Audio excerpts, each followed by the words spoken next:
चंद्रयान-3 का विक्रम लैंडर जब से चांद की सतह पर लैंडिंग किया है, तब से लेकर अब तक चांद की दुनिया के भयानक खुलासे कर रहा है।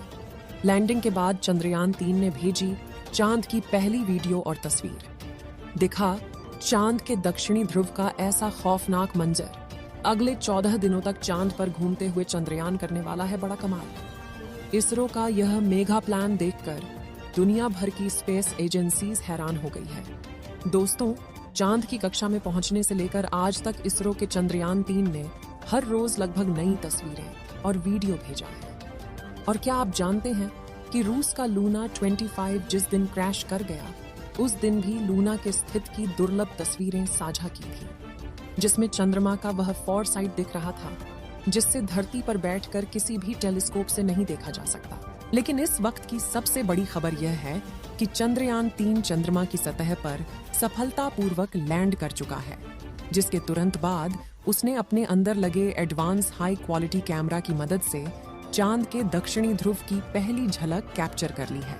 और अगले 14 दिनों तक वह बड़े कमाल करने वाला है, जिसका खुलासा आज हम इस वीडियो में करेंगे। साथ ही आपको दिखाएंगे इस मिशन से जुड़ा वह पहलू जिसे देखकर इसरो के लिए आपकी इज्जत 10 गुना बढ़ जाएगी। तो देखिए इस वीडियो को अंत तक। दोस्तों, 14 जुलाई को पृथ्वी से चांद के लिए रवाना हुआ चंद्रयान-3 ने इतिहास रच दिया है, जब उसने 23 अगस्त की शाम चांद के साउथ पोल पर लैंडिंग किया, जहां आज तक दुनिया का कोई देश नहीं पहुंच पाया। चंद्रमा आज भी अपने अंदर अनेक ऐसे रहस्य समेटे हुए हैं, इसलिए दुनिया भर के वैज्ञानिक इसमें काफी रुचि दिखाते हैं। इसी बीच इसरो की तरफ से बहुत ही बड़ी गुड न्यूज आ रही है कि चांद पर लैंडिंग के बाद चंद्रयान-3 के विक्रम लैंडर की कंडीशन बिल्कुल ठीक है और इसलिए चंद्रमा पर रिसर्च करने के लिए अपने प्रज्ञान रोवर को चांद की सतह पर खुला छोड़ दिया है। और ये रोबोट अगले 14 दिनों तक चांद के बहुत बड़े खुलासे करने वाला है। वहीं विक्रम लैंडर के एडवांस कैमराज ने चांद पर अपनी लैंडिंग साइट की सबसे ताज़ा तस्वीरें भेजी हैं। इन लेटेस्ट फोटोज में सूरज की रोशनी को रिफ्लेक्ट करके चमक रही चांद की खूबसूरत सतह को साफ साफ देख सकते हैं। साथ ही यह भी देख सकते हैं कि चांद की सतह कितनी ज्यादा ऊबड़ खाबड़ है, जिसका यह हाल लंबे समय तक उल्का पिंडों की बारिश की वजह से हुआ है। वहीं लैंडिंग से ठीक पहले विक्रम लैंडर पर लगे लैंडर पोजीशन डिटेक्शन कैमरों ने चांद की कई कमाल की फोटोज खींची थी। और इसरो द्वारा शेयर की गई इन तस्वीरों में आपको कुछ नाम लिखकर दिखाई दे रहे होंगे, क्योंकि चंद्रमा पर मौजूद बड़े बड़े इम्प्लांट फ्लैट है, जो यहाँ से तो हमें केवल कद्दू की तरह दिखाई दे रहे हैं। लेकिन चौंकाने वाली बात यह है कि इन्हीं रहस्यमय गड्ढों के नीचे 1-2 किलोग्राम नहीं, बल्कि पूरे 10 करोड़ टन पानी मौजूद हो सकता है और कई बेशकीमती खनिजों का भंडार हो सकता है, जिसका रिसर्च करने के लिए विक्रम ने अपने प्रज्ञान रोवर को रवाना कर दिया है। तो चंद्रयान-3 के रिसर्च मिशन के ऑब्जेक्टिव क्या है और ये अपने रिसर्च के दौरान चांद के किन किन रहस्यों से पर्दा उठाने वाला है, जिससे नासा और रूस को भी जलन होने लगी है। आइए जानते हैं दोस्तों। विक्रम लैंडर पर कोई चार्ज नहीं लगेगा, यानी कि लैंडिंग के बाद अब वो अपनी जगह पर खड़ा होकर चंद्रमा पर सर्च करेगा, जिससे यह चांद के पतले वातावरण के अंदर मौजूद प्लाज्मा पार्टिकल जारी करेगा। दिन और रात में चंद्रमा की सतह के बदलते तापमान की जांच करेगा, अपनी लैंडिंग साइट के आसपास आने वाले भूकंप की गति और तीव्रता की स्टडी करेगा और सतह के नीचे लेजर फेंककर सरफेस एलिमेंट्स की जांच करेगा, जिसके लिए इसके अंदर 4 पेलोड उपकरण लगाए गए हैं। जबकि चंद्रयान-3 का प्रज्ञान रोवर अपने टायर्स की मदद के चलते हुए चांद के दूर दराज इलाकों की तरफ रवाना हो चुका है और चलते चलते इसने इसरो को भी चांद का डेटा भेजना शुरू कर दिया है।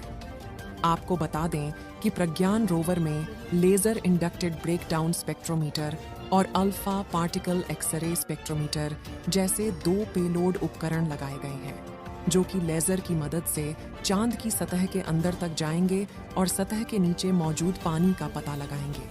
साथ ही यह चांद की मिट्टी और चट्टानों में मौजूद मैग्नीशियम, एल्युमिनियम, क्रोमियम और सिलिकॉन जैसी कीमती खनिजों को भी खोज निकालेंगे और इस रहस्यों से पर्दा उठाएंगे कि आखिर जान के अंदर क्या छुपा हुआ है।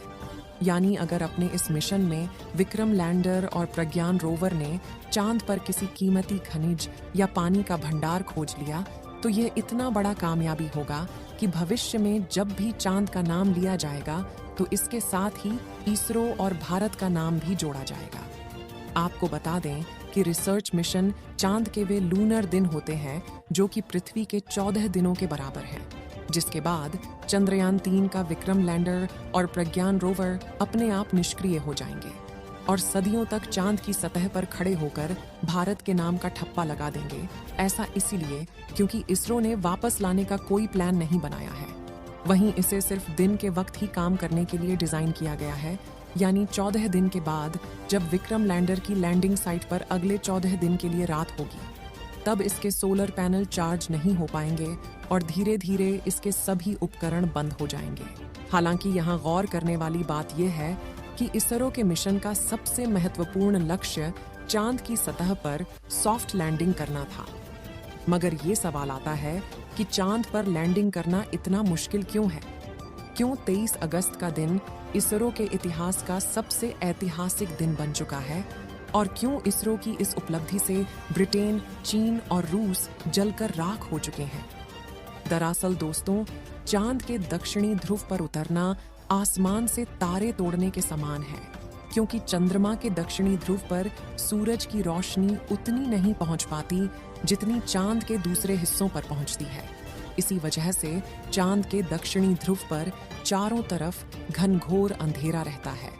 वहीं पृथ्वी से चंद्रमा के इस क्षेत्र की दूरी ज्यादा होने की वजह से लैंडिंग के दौरान कमांड सेंटर का लैंडर से संपर्क टूटने का खतरा बना रहता है। साथ ही चांद पर ऐसा कोई मजबूत वायुमंडल भी नहीं है जो लैंडिंग के दौरान घर्षण पैदा करके लैंडर की रफ्तार को कम कर सके। इसी वजह से चंद्रमा के इस हिस्से में लैंडिंग करना काफी चुनौतीपूर्ण रहता है। ऐसे में किसी भी स्पेसक्राफ्ट को चांद पर लैंड करवाने का एक ही तरीका मुमकिन है, जिसे चंद्रयान 3 के विक्रम लैंडर ने ही अपनाया था। इस तरीके में लैंडर को चांद की सबसे छोटी ऑर्बिट में अपनी न्यूनतम ऊंचाई वाले बिंदु तक ले जाया जाता है, जो कि 20 से 30 किलोमीटर के बीच होता है, जिसके बाद लैंडर अपनी कक्षा छोड़कर चांद की सतह पर उतरने के लिए रवाना होता है और नीचे पहुंचने के दौरान अपने थ्रस्टर्स का इस्तेमाल करना शुरू कर देता है, जो विपरीत दिशा में फोर्स लगाकर इंजन ब्रेकिंग का सहारा लेते हुए स्पेसक्राफ्ट की रफ्तार कम करते हैं। रफ्तार को कम करने के बाद लैंडर के सामने जो अगली चुनौती आती है वह होती है चांद की धूल। इसी बात से आप यह अंदाजा लगा सकते हैं कि आखिर चंद्रमा पर लैंडिंग करना कितना मुश्किल है और इसरो के चंद्रयान 3 ने कितना बड़ा कमाल कर दिखाया है। और इस मिशन से इसरो ने वो कर दिखाया जो नासा और रूस जैसे बड़े देश भी नहीं कर पाए हैं। जबकि रूस तो चंद्रयान 3 से आगे निकलने की हड़बड़ी में एक हफ्ते पहले ही अपने लूना 25 मिशन में बुरी तरह से फेल हो चुका है। यानी भारत ने अमेरिका और रूस जैसे बड़े देशों को भी पछाड़ दिया है और पाकिस्तान तो अगले 100 सालों में भी स्पेस रिसर्च की फील्ड में भारत के आसपास तक नहीं पहुंच पाएगा। दोस्तों, आपको क्या लगता है, चंद्रयान 3 चांद पर पानी की तलाश कर पाएगा या नहीं? अपनी राय कमेंट में जरूर बताएं।